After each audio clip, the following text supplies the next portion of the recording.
මොකද බල්ලතෝ කියන්නේ? එහෙම කියලා සදෙව් අත දික් කරලා මලිත්ගේ දකුණු කම්බුලේ ඇඟිලි පාර හිටින්නම කම්බුල් පාරක් ගහලා මලිත් ඇඳන් හිටිය ටී-ෂර්ට් එකේ කොලර් එක නැදලා අරගෙන මලිත්ගේ මූණ දිහා සදෙව් නලියන ගිනි පිට වෙන තරම් කේන්තියෙන් බලාගෙන හිටියා. කෑගාලා කොලර් එකෙන් අතෑරලා දකුණු කකුල උස්සලා මලිත්ගේ බඩට පයින් පාරක් ගැහුවා.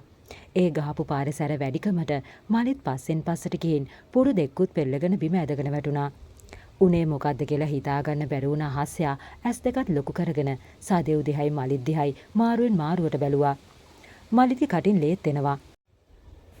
සදෙව් කේන්තියෙන් ඇඳන් හිටියේ අද්දික ෂර්ට් එකේ අත්වල බොත්තම් එකින් එක ගලවලා ෂර්ට් එකේ අත් වැලමිට ළඟට නැමුවා. මලිත් දිහා බලාගෙන අහස බය වෙලා ආයෙත් සදෙව් ළඟට දුවන්න ඇවිත් සදෙව්ගේ වම් අතේ එල්ලිලා අනේ දැන් ඇති සදෙව් අයියේ අනේ අපි යමු මේ ආශිත් බය වෙලා අනේ අයියේ කියා හාසයා අතේ එලිලා එකක ගහඬුවා. අත ගසලා අරගත් සදෙව් උඹට මං සැරයක් කිව්වා නේද දරුවත් අරගෙන පැත්තකට වෙන්න කියලා. මගේ මුකුත් අහගන්න නැතුව පැත්තකටලා ඉඳපන් මං අරුගෙන බලා ගන්නම්. අහස දිහා කේන්තියෙන් බලාගෙන එහෙම කිව්වා. සදෙව්ට තියෙන බයටම අහස අඬාගෙන පැත්තකට ගියා. සදෙව් බිම් වැටලා ඉන්න මලිත් කොළයකින් අල්ලගෙන නැගිට්ටුවා. මලිත් නැගිට ගන්නවත් පණක් තිබුණේ නැහැ. වැනි වැනි මලිතුත් අමාරුවෙන් නැගිට්ටා.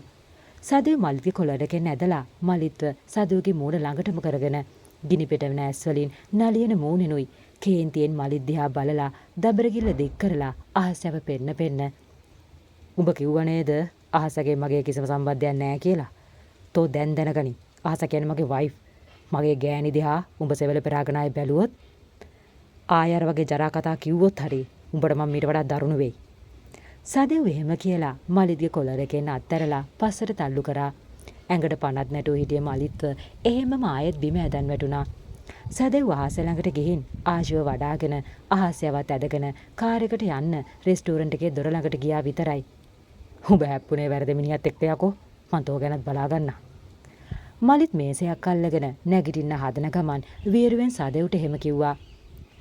සදෙව් කේන්තියෙන් ආයෙත් මලිත් ළඟට එන්න හදනවත් එක්කම සර් ප්ලීස් සර් මෙතන ඉන්න මිනිස්සු බය වෙලා ඔයාලගේ ප්‍රශ්නේ එළියදී විසඳ ගන්න. මෙතන මොනවා හරි වුණොත් අපිට තමයි වග කියන්න වෙන්නේ. රෙස්ටෝරන්ට් එකේ වැඩ කරන සේවකයෙක් සදෙව් ළඟට ඇවිත් කිව්වා. අනේ අපි යමු සදෙව් අයියේ. අහස සදෙව් ඇදගෙන කාර් එකට එක්කාවා. අහස කාර් එකේ යන ගමන් කරේ හොඳට මඩන එක. සදෙව් අහස අඬනවට මොකුත් කිව්වේ නෑ. අහසට ඕන තරම් අඬන්න දීලා සදෙව් අහස දිහා බල බල කාර් එක ඩ්‍රයිව් කරා. සදෙව්ලා ගෙදරට ආව විතරයි අහසයා ආශිව සදෙව්ට දීලා අඬාගෙන කාමරයට ගියා. සදෙව් ආශිව මාළිනිට දීලා සුදු ආච්චිව හම්බ වෙන කාමරයට ගියා. සදෙව් සුදු ආච්චිගේ කාමරේ දොරට තට්ටු කරලා කතා කරා. සුදු ආච්චි මම ඇතුළට එන්නද? එන්න චූටි පුතා. ධනවතී ඇඳුම් නවන ගමන් කතා කරා. සදෙව් ධනවතීගේ කාමරයට ඇවිත් ඇඳ උඩින් ඉඳගෙන ධනවතී දිහා බලන්. සුදු ආච්චි අහස කියන්නේ කවුද? සදෙව් එහෙම ධනවතීගෙන් ඇහුවා විතරයි ධනවතී එක පාරටම සදෙව්ගේ පැත්ත හැරිලා. ඇයි චූටි පුතා මං ඔයාට කිව්වේ බංගලා විසීලාගේ දුව කියලා? ධනවතී සදෙව්ගේ ඇස් මග හරිමින් කිව්වා. බොරු කියන්නේ එපා සුදු ආච්චි. මට ඒ කෙල්ලගෙන් හැමදේම දැනගන්න පුළුවන්. ඒත් මං එයාගෙන් එහෙම ඇහුවොත් ඒ කෙල්ලගේ තවත් දුක වැඩි වෙන එක විතරයි වෙන්නේ. අනේ ඇයි දරුවෝ මොකද උනේ? ධනවතී බය වෙලා සදෙව් ළඟට ඇවිත් ඇහුවා. සදෙව් අද රෙස්ටෝරන්ට් එකේ දුන හැමදේම සුදු ආච්චිට කිව්වා. අනේ චූටි පුතේ ඔයා ඒ මිනිහට ගහන්න ගියේ. ඔයාට මොන හරි වුණා නම් එහෙම. හරි සුදු ආච්චි දැන් මට කියන්න අහස කවුද කියලා. ධනවතී අහසව හම්බ වුණ තැන ඉඳලා හැමදේම සදෙව්ට කිව්වා. ඒ හැමදේම ඉවසීමෙන් අහන් හිටියේ සදෙව්. ඔය ඇයි ආච්චි අම්මා අහස ගැන ඇත්ත නොකිව්වේ? සදෙව් ටිකක් කේන්තියෙන් ඇහුවා. මං ඇත්ත කිව්වා නම් ඔයා කවදාවත් අහසව මෙහෙ නතර කරගන්නේ නෑනේ චූටි පුතා. ඒකයි මං නොකිව්වේ. හරි ආච්චි අම්මා. සදෙව් එහෙම කියලා කාමරෙන් යන්න ගියා. ධනවතීගේ කාමරෙන් ආව සදෙව් කෙලින්ම ගිය අහසගේ කාමරයට. අහසගේ කාමරේ දොරත් අරගෙන ගිය සදෙව් දැක්කේ ඇඳේ මුණින් අතට හාන්සි වෙලා ඉකිකව හඬන අහසයවයි. සදෙව් අහස ළඟට ගිහින් අහසගේ ඔළුව අත ගෑවා. අහස එකපාරටම ගැස්සිලා නැගිට්ටුණා. සදෙව් අයියේ. අහස ඉකික ගහ අඬ සදෙව්ට කියන්න හැදුවේ මලිත් ගැන කියලා දැනගත්ත සදෙව්. මං දන්නවා අහසයා. මං සුදු ආච්චිගෙන් හැමදේම දැනගත්තා. ආයේ ඔයා මීට පස්සේ අඬන්න බෑ. හරිද? මං වාටේ කාලකණියාගේ හෙවණැල්ලක්වත් වැටෙන තියන්නේ නැහැ. සදෙව් එහෙම කියලා ඉකික ගහ අඬන අහසව පපුවට තුරුළු කරගත්තා. ඒ දේ සදෙව් කරේ හිතලා නෙවෙයි. අහසේ අඬලා බලන් ඉන්න බැරි තැන සදෙව් එහෙම කරා. අඬ අඬා ඉන්න අහසට එක පාරටම කල්පනාවට ආවේ Taman මේ ඉන්නේ සදෙව්ගේ පපුවට හේතු වෙලා නේද කියලා. අහස එක පාරටම සදෙව්ගේ පපුවේ නෑත් වෙලා ඔළුව පහත් කරගෙන කඳුළු පිහදන් හොරෙන් සදෙව් දිහා බැලුවා. මේ හැමදේම සදෙව් දැක්කා. සදෙව්ගේ දෙතුරට මත සිනාවක් ආවා. සදෙව් යටිතොලත් හපාගෙන අහසගේ කාමරෙන් ගියා. අද සදෙව් නිවාඩු දවස. ඒ වුණත් මේ දවස්වල ඔෆිස් එකේ වැඩ ගොඩ ගැහිලා නිසා සෞදෙව් උදෙන්ම ලැප් එකයි ඕන කරන ෆයිල් වගේකුයි කාමරේ මේස උඩින් තියලා ආශිවත් උදෙන්ම නැගිට්ටවලා සෝදවලා ආශිව අහසට බලා ගන්න දෙන්න ගියා. මොකද සදෙව් වැඩ කරන වෙලාවට කිසිම සද්දයක් ඇහෙනවට සදෙව් කැමති නෑ.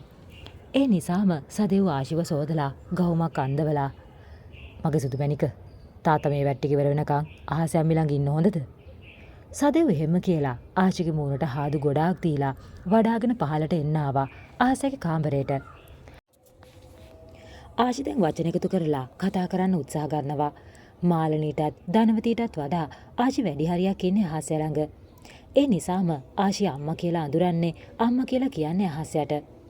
ආශිවත් වඩාගෙන පඩිපෙළ බැහැලා ආශගේ කාමරේ දොරට සදෙව් තට්ටු කරා.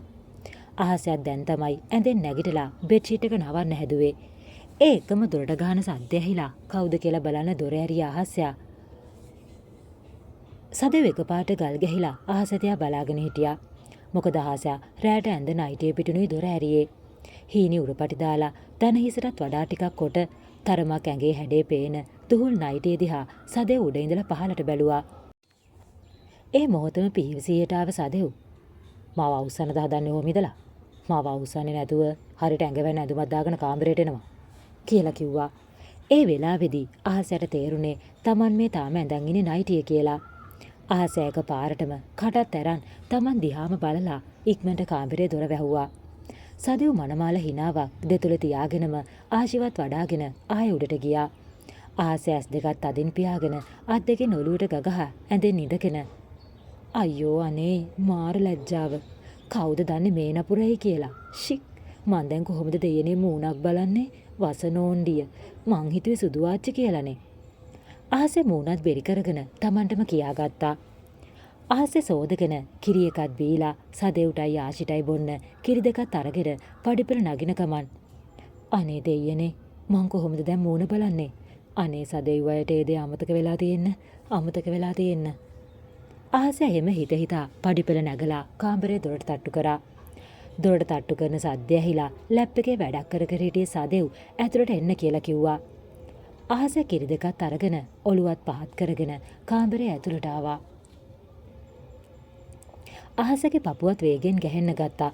මොකද සදෙව් උදේ උණ දේ ඇඳලා ගනී කියලා. මේ සදෙව් අයියේ කිරි? අහස එහෙම සදෙව් ළඟට ගිහින් කිරි එක දුන්නා. මේ අහසයා ආශි ඉස්සරහට එකකින් කිරි පොවලා ටිකක් බලා ගන්නකෝ. මම මේ වැඩේ ඉවර වෙලා පහලට එන්නම්.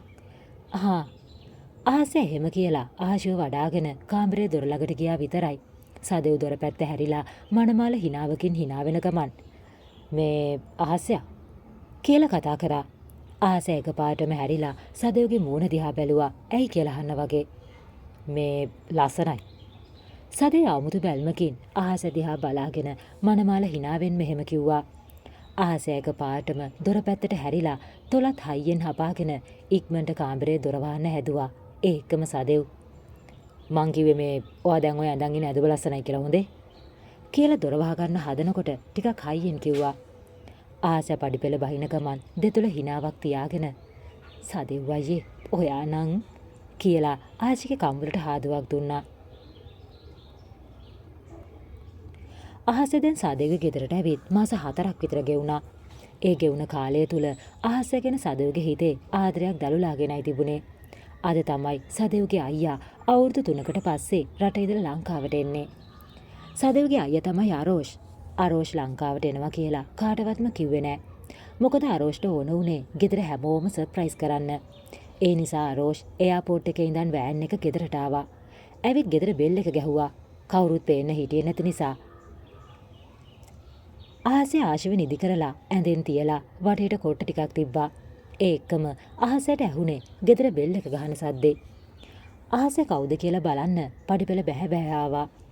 පඩිපෙළ බැහැලා එන අහසව දැක්ක ආරෝෂ් දාගෙන හිටිය සන්ග්ලාස් දෙක ගලවලා අහස දිහා බලාගෙන කවුද මේ රෝසමල කියලා හිතුවා. ඒ එක්කම අහසය hina වීගෙනම ආරෝෂ් ළඟට ඇවිත් මේ කවුරු හම්බ වෙන දාවේ කියලා ඇහුවා. ඒත් එක්කම සදෙව්ත් ඔෆිස් ගිහින් කාර් එකෙන් බැහැලා ගෙට එන්න ආවා. ආරෝෂ දැක්ක සදෙව්. අයියේ ඔයා කියන්නෙම නැතුව ඇවිත්නේ කියලා ආරෝෂ බදාගත්තා. දන්නවනේ ඉතින් මං ගැන. ආරෝෂ hina වෙන ගමන් එහෙම කිව්වා. හරි හරි යමුකෝ ඇතුළට. සුදු ආච්චි අම්මා මේ බලන්න කවුද ඇවිත් ඉන්නේ කියලා. සදෙව් ටිකක් හයියෙන් කතා කරා. සදෙව්ගේ සද්දෙට මාලනී ධනවති සාලට ආවා. ආරෝෂ දැක්ක ධනවති ආරෝෂ් ළඟට ඇවිත් ඉක්මනටම බදාගත්තා. අනේ මගේ ලොකු ඔයා වෙනස් වෙලා දරුවෝ ලස්සන වෙලා. ඇයි අපිට එනවා කියලා කිව්වේ නැත්තේ? ඒකනේ ලොකු පුතා. ඔයා අපිට කෝල් එකක් දුන්නේ නෑනේ. මාලනිත් එහෙම කියලා ආරෝෂ්ගේ ඔළුව අත ගෑවා. මං කෝල් කරලා කිව්වනම් එනවා කියලා ඔයාලා මෙහෙම සර්ප්‍රයිස් වෙන්නේ නැහනේ. ආරෝෂ් එහෙම කියලා සෝෆා එකේ ඉඳගත්තා. අහස කිචන් එකට ගියා හැමෝටම තේ ටිකක් හදන්න. අහස තේ හදන ගමන් ආරෝෂ් කියන්නේ එතකොට සදෙව් අයියාගේ අයියා. එහෙම කල්පනා කරලා තේ ටිකත් හදලා කෝපවලට දාලා ට්‍රේ එකේ තියාගෙන ඉස්සරහට අරන් ගියා. තේ අරන් එන අහසව දැක්ක මාලනී. අනේ අහසයා තේ හැදුවද? මං එන්න තිරිය තේ ටිකක් හදන්න කියලා කිව්වා. අහසයා hina වෙලා හැවෝටම තේ ඇල්ලුවා. ආරෝෂ් තේ එකත් බොන ගමන් අහස දිහා බලාගෙන කවුද මේ කියලා මාලනීගෙන් ඇහුවා. කවුද මේ? මේ අහසයා අපේ ආශුව බලා ගන්නවා. අපි තනියට ඉන්නවා. දැන් ඉතින් අහසයා අපේ පවුල කෙනෙක් වගේ කියලා මාලනී hina වෙලා කිව්වා. ලොකු පුතා දැන් ආයේ කවද වගේද යන්නේ? ධනවති ඇහුවා. ආරෝෂ් ලොකු හුස්මක් පිට කරලා තව මාස 6-7ක් ඉඳලා යන්න තමයි සුදු ආච්චි. දැන් යන්න හිතෙන්නෙත් නෑ වගේ. ආරෝෂ් එහෙම කියලා අන්තිම ටික නම් කිව්වේ අහස දිහා බලාගෙන. ඒ දේ බලාගෙන හිටියේ සදෙව් ටිකක් කේන්තියෙන් එතනින් නැගිටලා උඩට යන්න පඩි 5ක් විතර නැගලා ටිකක් හයියෙන් ආසයා පොඩක් උඩට එන්න ආශික පොඩි වැඩකට කියලා සදෙව් කතා කරා. අහස ට්‍රේ එක මේසුලින් තියලා උඩට යන්න ගියා. ආරෝෂ් සදෙව්ගේ අයියා වුණාට අම්මලා දෙන්නෙක්ගේ. ඒ කියන්නේ ආරෝෂ්ගේ අම්මා ආරෝෂ හම්බ වෙලා අවුරුද්දක් වෙනකොට වෙන කෙනෙක් එක්ක සම්බන්ධයක් පටන් අරන් ආරෝෂ්වයි තාත්තවයි දාලා යනවා. ඊට පස්සේ ආරෝෂ්ගේ තාත්තා ආයෙ කසාදයක් කරගන්නවා. ඒ දෙවෙනි කසාදේ බිරිඳ තමයි මාලනී කියන්නේ. එතකොට සදෙව් කියන්නේ දෙවෙනි කසාදේ මාලනීගේ පුතා. සදෙව්ටයි ආරෝෂ්ටයි තියෙන්නේ එකමලේ එකම තාත්තගේ දරුවෝ අම්මලා දෙන්නෙක්ගේ වුණාට. සදෙව්ගේ අම්මා කවදාවත් ආරෝෂ් තමන්ගේ ළමයෙක් නෙවෙයි කියලා හිතුවේ නෑ. තමන්ගේ දරුවෙක්ට වගේ තමයි ආරෝෂ්ටත් ආදරය කරන්නේ. ආරෝෂ් සදෙව්ට වඩා අවුරුදු 2යි වැඩිමල්. මේ දෙන්න එකම තාත්තා කෙනෙක්ගේ වුණත් අදහස් ගතිගුණ සිතුම් පැතුම් හැමදේම වෙනස්. මොකද කියනවනම් සදෙව් කියන්නේ හරිම සයිලන්ට් කෙනෙක්. ඒ වගේම අසාධාරණේ පේන්න බෑ. හරියට පොඩි දෙයකටත් කේන්ති යනවා. ආදරයට හරිම ආදරෙයි වගේම හරිම ලෝභයි. එතකොට ආරෝෂ් කියන්නේ හැම වෙලාවෙම ජොලියේ ඉන්න කැමති නයිට් ක්ලබ් යන එක කෙල්ලොන්න එක විදියට ආශ්‍රය කරන කොල්ලෙක්. ආරෝෂ්ගේ මේ ක්‍රියාකලාපය නිසාමයි ආරෝෂ් රට යවන්න තීරණය කරේ. අහස උදෙන්ම නැගිටලා හැමෝටම තේ හදලා ගිහින් දීලා දවල් වෙලා නාගෙන ආශිර්වාද වඩාගෙන ගාර්ඩන් එකේ බංකුවේ නිදගෙන හිටියා. අහස එක කතා කරන්න වෙලාවක් බල හිටිය ආරෝෂ් දැක්කා අහසේ ආශිර්වාද වඩාගෙන බංකුවේ ඉඳ ගන්නවා. ආරෝෂ් ඉක්මනට කාමරයට ගිහින් කණ්ණාඩියෙන් මූණත් බලලා කොණ්ඩෙත් හදාගෙන අහසේ ඉන්න තැනට ආවා. මනමාල හිනාවකුත් දාගෙන. කොහොමද ඉතින් අහසයා? කියලා ආරෝෂ් අහසේ ඉඳගෙන හිටපු බංකුවෙන් මිදගත්තා. මම මේ බැලුව කවුද කියලා. වරදක් නෑ අයියේ. ඉන්නවා ඉතින්. අහසේ ආශිගේ ඔළුව අත ගන්න ගමන් එහෙම කිව්වා. අහස මෙහෙට ඇවිත් කොච්චර කාලයක් වෙනවද ඉතින්? ආරෝෂ් අහසගේ මූණ දිහා බලාගෙන ඇහුවා. දැන් මාස 4ක් විතර වෙනවා. අහස hina වෙලා කිව්වා. ආරෝෂ් ආශිගේ කම්බුලක් අල්ලන ගමන් එහෙමද? දැන් අපි ආශිපැටිය ලොකු වෙලානේ කියලා hina වුණා. ඒ වෙලාවෙම සදෙව් ඔෆිස් ඇරිලා කාර් එක වත්තර දාන ගමන් දැක්කා බංකුවේ hina වෙවි ඉඳගෙන කතා කර ඉන්න ආරෝෂ්වයි අහසයවයි. ඒ දිහාම කාර් එකේ ඇතුළේ ඉඳන් ටික වෙලාවක් බලාගෙන හිටියේ සදෙව් කාර් එකෙන් බැහැලා ආසයා ආශුඩ රෙකන් එන්න. ටිකක් හයියෙන් එහෙම කියලා ගියා කේන්තියෙන්.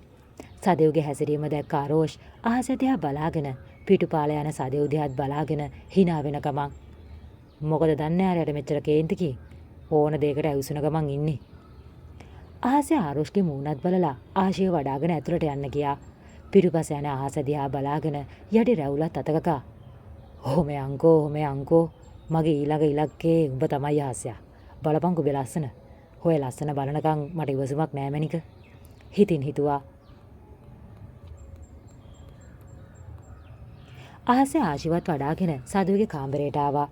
සදෙව් අතක් බිත්තියට තියන් කේන්තියෙන් හයියෙන් හුස්ම ගත්තා. ආහසේ ආශිව සදෙව්ට දෙන්න පිටුපාලා ඉන්න සදෙව්ට කතා කරා. "සදෙව් අයියේ ආශිව ඇඳෙන් තියෙනවා." සදෙව් කේන්තියෙන් සැරෙන් ටිකක් හයියෙන් කිව්වා. "මෙයාට මොකද මේ වෙලා තියෙන්නේ?" ආහසේ එහෙම හිතන ගමන් ආශිව ඇඳෙන් තිබ්බා. ඒ එක්කම සදෙව් කාමරේ දොර වැහුවා. වෙන්නේ මොකද්ද කියලා හිතාගන්න බැරි වුණ ආහසයා. "ඇයි සදෙව් අයියේ මේ?" ටිකක් පුදුමෙන් ඇහුවා.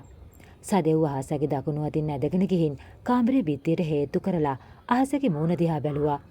ආහසත් හයියෙන් හුස්ම ගන්න ගමන් ඇස් දෙකක් ලොකු කරගෙන සදෙව් දිහා බැලුවා. සදෙව්ගේ මූණ බලන්න බැරි තරමට කේන්තියෙන් වෙවුලනවා. ඇස් දෙක රතු වෙලා. සදෙව් ඉන්න විදියට ආහසට බයයි. ඇස් දෙකට කඳුළු මෝදුවේගෙන ආවා. තවත් සදෙව්ගේ නපුරු මූණ දිහා බලාගෙන ඉන්න බැරි තැන ආහස ඔළුව පහත් කරගත්තා. ඔළුව පහත් කරගෙන "අනේ ඇයි මේ සදෙව් අයියේ? අනේ මට යන්න දෙන්නකෝ" කියලා බයෙන් වචන පිට කරා.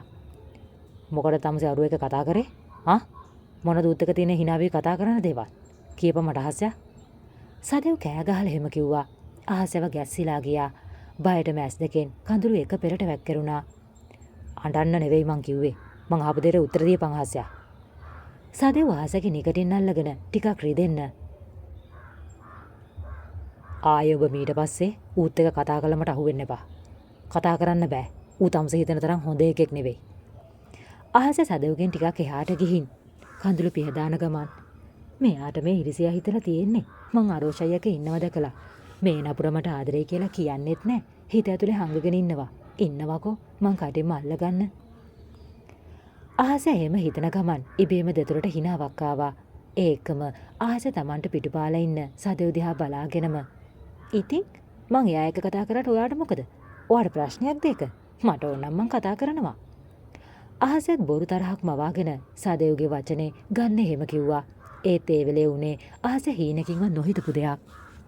සදෙව් එකපාරටම ආහස දිහා හැරිලා ආහසගේ ළඟට ඇවිත් ආහසගේ වම් කම්බුලට සදෙව්ගේ දකුණු අතින් පාරක් ගැහුවා. ආහස ඇස් දෙක ලොකු කරගෙන වම් කම්බුලට අත තියාගත්තා. සදෙව්ත් ඇස් දෙක ලොකු කරගෙන ආහස දිහා බලාගෙන "අනේ දෙයියනේ මම මේ මොකද්ද කරේ?